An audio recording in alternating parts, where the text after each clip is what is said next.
Picture this: a man filled with hatred and anger, determined to destroy the early Christian church. This was Saul of Tarsus, breathing threats and murder against the followers of Jesus. He wasn't just any persecutor. He was the most feared enemy of Christians in the first century. Saul was so passionate about his mission that he got official letters from the high priest in Jerusalem to hunt down and arrest Christians in Damascus. He truly believed he was doing God's work by imprisoning these people. Can you imagine the terror his name brought to early believers? But God had different plans. On that dusty road to Damascus, something extraordinary happened. A light from heaven, brighter than the midday sun, suddenly flashed around him. Saul fell to the ground, and then he heard a voice. "Saul, Saul, why are you persecuting me?" Trembling and astonished, he asked, "Who are you, Lord?" "I am Jesus, whom you are persecuting," came the reply that would change his life forever. When Saul opened his eyes, he couldn't see a thing.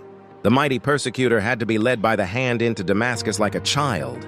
For 3 days he remained blind, neither eating nor drinking, wrestling with this incredible encounter. But this wasn't just about physical blindness. You see, Saul's spiritual eyes were opening for the first time. God sent a believer named Ananias to lay hands on him, and something like scales fell from Saul's eyes.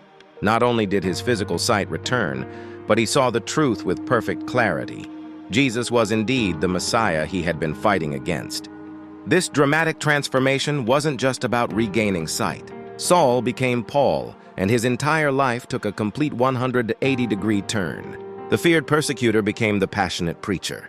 The man who once imprisoned Christians became Christianity's most influential apostle.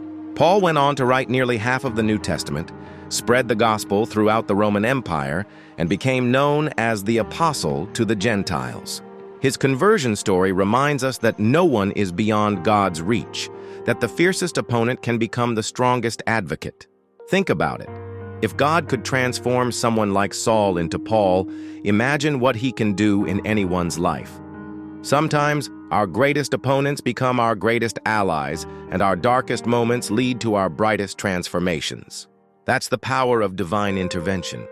That's the story of Paul,